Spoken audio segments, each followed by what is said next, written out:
सलाम कसान मुस्तफद और मन उसका तो पेट से समझाया नहीं आता कि वो लाइव हो सकता मैं खबर के नहीं बाहर आ काशिफ कभी आपने कुकिंग की? हरगिज़ नहीं। मतलब कोई पिकनिक वगैरह में जाते थे? मेरा काम होता है बैठना। खाते खाते ही होते हैं हमें नहीं ये। एनीवेज हम आज बना रहे हैं चिकन कोरमा और हमारा कैसे चिकन कोरमा है क्योंकि मैं कह टाइम कम पड़ता कि अनुवर्षम तेल कैसे चिकन मानकोतगा देखो सोचबा मास पेसर सोरकोतगा एड़कोतगा और ये तहा कैसे तुम सोंडे पेस्ट भी मानकोता तक शरीर कैसे चिकन ज़्यादा चीज़ी घुमा घुमा हमारा कैसे चिकन कोरमा मसाला लूटी और रेडीमेड कैसे गार्निश करने के टाइम में मान करें तेना और वाद कैसे एसबी साई का मान करने की घुमा घुमा दो रोटी हाँ सिंपल और आसान रेसिपी भी जैसे कोरमा मरदम बारिश किया कोरमा नाम का है तो रहने दो कबाब किसी भी मज़े नहीं कैसे रेसिपी समझा क्या लेकिन हकीकतन बनाना का लगे थोड़ा बनाने के टाइम कैसे मरदम इनको। काशिफ आप ज़्यादा घर का खाना खाते हैं या बाहर का? ज़्यादातर घर का। ज़्यादातर घर का। बिरयानी हो नो डाउट। बिरयानी में जो है ना वो बड़ी बात बनेगी वरना फिर से मेरे भाई को याद आएगा एक हमारे कॉलर हैं लाइव कॉल करते हैं बेबस और उनकी फरमाइश है कि मैं बिरयानी बनाऊं और तब से मैंने बिरयानी बनाई। एनीवेज हाँ बनाएंगे इंशाल्लाह और उस दिन फिर काशिफ को दोबारा बुला लेंगे कोई बात नहीं। हाँ जी बिरयानी के लिए आया जा सकता है। बिरयानी के लिए आया जा सकता है क्या बात है। वैसे आप होटलिंग वगैरह या बाहर का खाना वैसे खाते हैं पसंद करते हैं? बिल्कुल खाता हूँ। क्या पसंद करते हैं बाहर का? फास्ट फूड ज़्यादातर। फास्ट फूड आजकल के ज़माने में सभी फास्ट फूड के पीछे पड़ गए हैं भाई। वैसे फास्ट फूड ठीक है अगर आप थोड़ा बहुत खाएं लेकिन कोशिश करें कि घर का खाना खाएं और कुछ हेल्थी खाएं क्योंकि मैं ख़ुद पर्सनली इस चीज़ का शिकार हुई हूँ। फास्ट फूड ज़्यादा खाने से ना बीमारियाँ बहुत बढ़ जाती हैं स्पेशली ओबीस हो जाता है बंदा ओबेसिटी की तरफ बढ़ जाता है और फिर मोटापा एक बार आ जाए ना उसके बाद कंट्रोल करना बहुत मुश्किल होता है। लेकिन हम लोग खाते हैं अभी भी मोटे नहीं होते। बेटा अचानक से ये जो है ना वो बॉम्ब फटेगा क्योंकि मैं जो है ना वो हमेशा कहती थी कि मुझ पे कोई असर नहीं होता मैं जो भी खाती हूँ मैं बिल्कुल ठीक रहती हूँ लेकिन जब दरमियान में जो मैं मोटी हुई ओ माय गॉड मुझे लगा कि यार मैं अब कभी पतली नहीं हो सकती लेकिन थैंक गॉड हो ही गई। तो कुछ बीमारियां ऐसी होती हैं कि वो जो है ना कंट्रोल नहीं हो पाती हैं मोटापे के बाद तो कोशिश करें कि कम खाएं क्योंकि फ़ैट जब एक बार जमा हो जाए ना तो उसको कंट्रोल करना बहुत मुश्किल होता है। What was that? इधर हंसते हर चीज़ें बनी दस्तक से ज़रूर कपी अकबरे। अच्छा पिकनिक साइड पे फ्रेंड्स नहीं फोर्स करते कि आप भी कुछ बना ही लें सिर्फ खाएंगे क्या? फोर्स करते हैं तो लकड़ियाँ जमा कर ली ओह बनाना फिर भी नहीं है।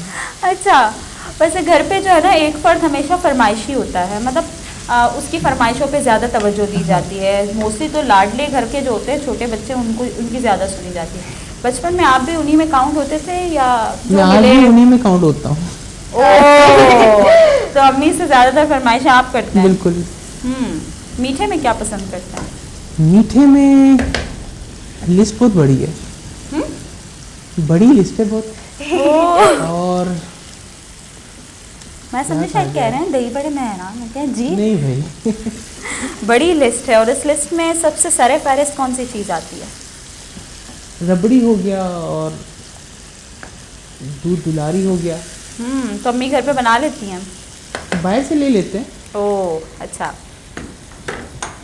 वाद चेक करना चश्मा भी सूर बेबा कि मसाले तो का वाद मान बीती तो हल्का से दम मान करें हल्का सा नो ऐसा के शोर में तो आई एम सॉरी खैर 2 चुटकी मान को तो ज़्यादा शोर ना पिया मैंने टिशू दाग पुट करे तो तब तक इज्जा टिशू कशी तब तक जैसे ई मलेक्शन के हम असम ऐसा शरिया मिक्स करें गए गोश्त के इससे शर्री है तकरीबन नरम बैग के प्रोसेस से तूक गई पचक भी बिकता और मैं मसाला भी तो मायदा दोरो आना मान कने और शिदापा कने बन ताकि मैं कोरमा कैसे शर्रिया तैयार भी हूँ।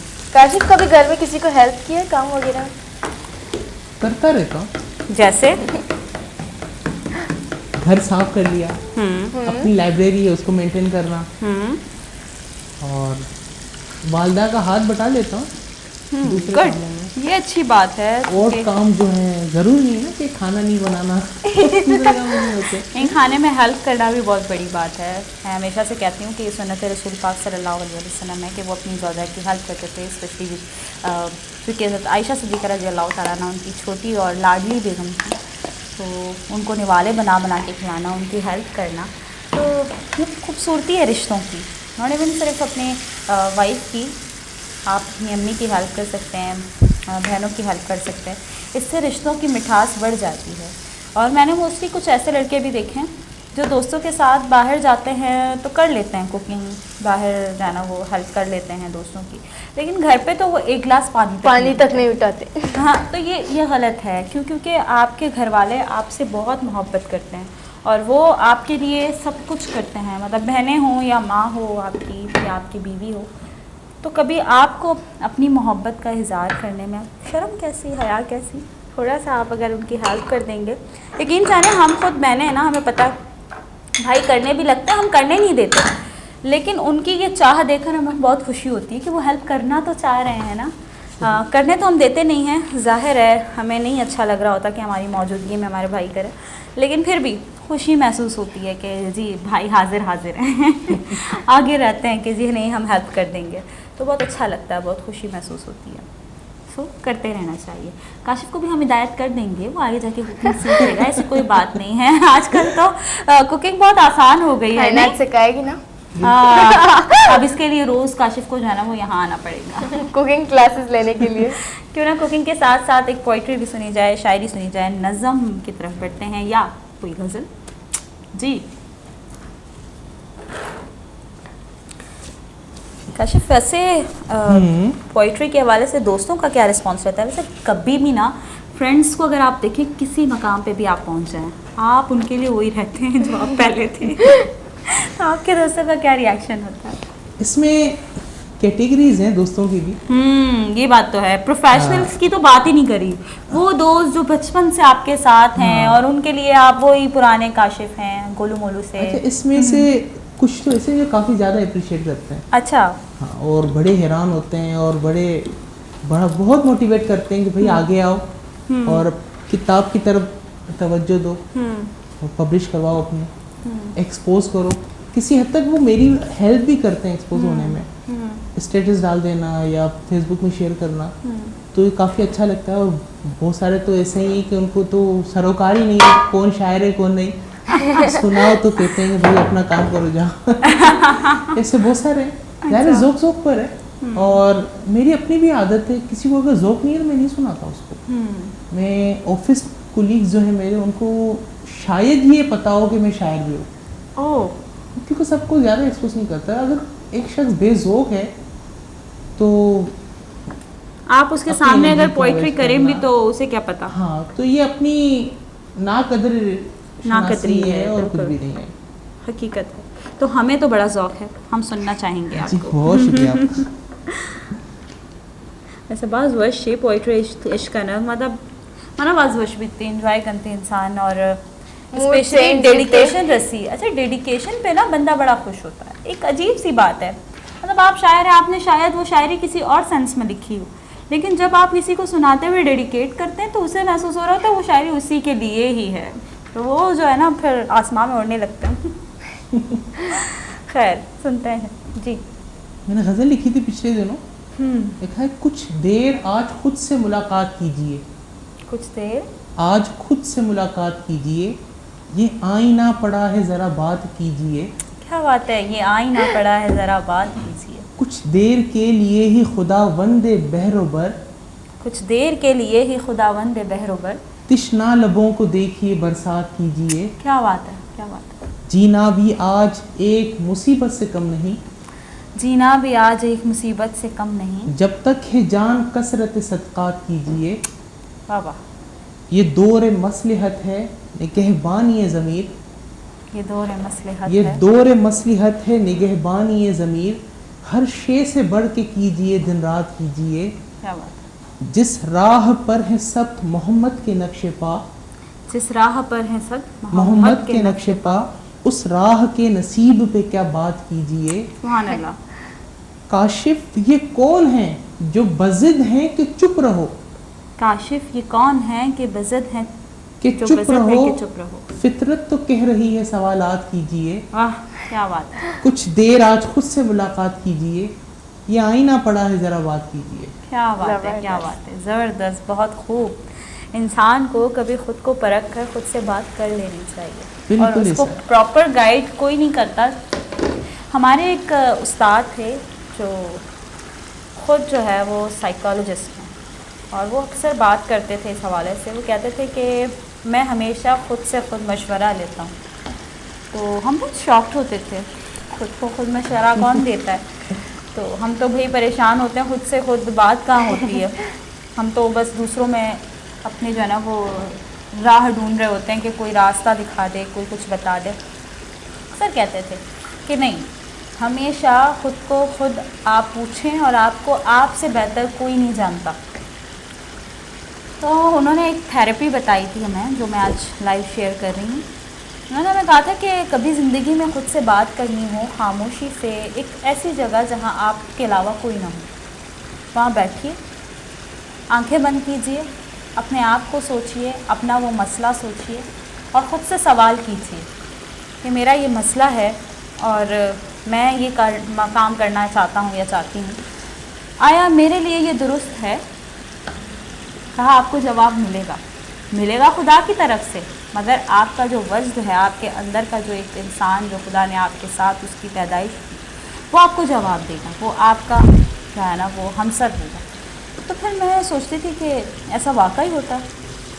बहरहाल सिर्फ एक बार मैंने ट्राई किया था, एंड देन उस रास्ते में किसी हद तक मैं कामयाब भी हूँ अल्हम्दुलिल्लाह। तो होता है ये, हाँ, खुद इसी से खुद बात करना। अपने आप को वक्त देना सबसे ज़रूरी ये है। आप देते हैं खुद को वक्त? बिल्कुल देता हूँ। कैसे? और कहीं अकेला चला गया चाय पीने, बेहतरीन हो गया। यार खुद से कभी- खुद इंजॉय बाइक- करना, अपनी कंपनी। हाँ, कभी बाइक ऑन की और निकल गए कहीं ना कहीं, ओ वाह। तो ये अपने आप को वक्त देना है। कभी किताब पढ़ ली कोई अच्छी, ये सबसे बेहतरीन टाइम है जी, कि आपने एक किताब पढ़ ली और उसमें आपका साथी, आपका किताब आपके साथ साथ। ये बहुत खूबसूरत सा लम्हा है। मतलब मेरी फेवरेट सर्दियाँ आ रही हैं ना आगे, कॉफ़ी का मग हाथ में लो, किताब लो, और कमरे के उस कोने में जाके बैठो जहाँ आप सुकून हो, और वहाँ बैठो और बात करो, एंड देन खुद रिलैक्स हो जाओ। यकीन जानो बड़ा मज़ा आता है। और लोग आजकल बहुत कम पढ़ते हैं। लोग कहते हैं कि जी PDF फाइल हो तो सेंड कर देना, मतलब मोबाइल पे ही पढ़ लेंगे और ये वो। लेकिन मैं सोचती हूँ, मैं कहती हूँ नहीं, जो किताबों की अपनी वैल्यू है उसकी बात अलग है। इंसान जो है वो खुद पढ़े और किताब को खुद पढ़े। मतलब PDF में मैंने भी बहुत सी किताबें पढ़ी हैं, ठीक है, लेकिन हकीकी तौर पर जो फिज़िकली आपके हाथ में आपका मुझसे भूल गई थी किताब है, उसकी बात है। बारह रिदा जैसे मैं वर्क भी तैयार बह गया और मरागश हूँ इख्तिताम असर रुकता। मैं कह रहा कम टाइम पछता एट लास्ट भी यकसानी गज़लें अगर मैं इश्तकन को जाते जाते भी कुछ सुनाई दीजिए, क्योंकि प्रोग्राम एंड को जा पहुँचा है। अच्छा। जी चलो, ये लिखा था कि ये भी सिंपल लिखा था कि अपने होंठों को सी भी सकते थे, अपने होंठों को सी भी सकते थे, 4 दिन और जी भी सकते थे, अपने होंठों को सी भी भी सकते थे, 4 दिन और जी भी सकते थे। एक तस्कीन थी बगावत में, एक तस्कीन थी बगावत में, कर तो हम बंदगी भी सकते थे। क्या बात है। अब नदामत का सामना कीजिए, अब नदामत का सामना कीजिए, आप गुस्से को पी भी सकते थे। क्या बात है। चाक दामन पे रोने वाले लोग, चाक दामन पे रोने वाले लोग अपने दामन को सी भी सकते थे। जो मोहब्बत में मर गए काशिफ, जो मोहब्बत में मर गए काशिफ, वो मोहब्बत में जी भी सकते थे। क्या बात है। अपने होंठों को सी भी सकते थे, 4 दिन और जी भी सकते थे। हो तो 4 दिन जी भी सकते थे, लेकिन हमारे पास अभी 4 मिनट भी नहीं है। बहरहाल काशिफ बहुत शुक्रिया, आप हमारे प्रोग्राम में आए, हमें वक्त दिया, बहुत शुक्रिया। बहुत नवाजिया। और इख्तिताम मरागे सरबिता और मैं कोरमा भी बितगन तैयार इदा कैसे मशना सर्व करेंगे पेश धरने गया डिश आउट कुतेगा शुमा चाट कुत करें और इख्तितामी जिससे मराए लाना मौती आयु के मेहमान मिन्नत कितनी शुमे हो लख मिन्नत वारे पर से कि शुमे वाहद में वस्त सकबाज अर्जिश दारी थी ये शुमे महर दोस्ती कि शुमे वाहद कशे मराइश चारदा नुमाना कायनात फ़कीर मोहम्मद और मनी को होस्ट मन इफ्जा शकील रज़ा विदिए गुमह टीम है हमराया और मैं मराठी फीडबैक का अल्लम विदिए यूट्यूब पे सरा और मैं पेज सरा हम शुमा कमेंट करता हूँ होती है अल्लाह बेदार अल्लाह में आ रहा है।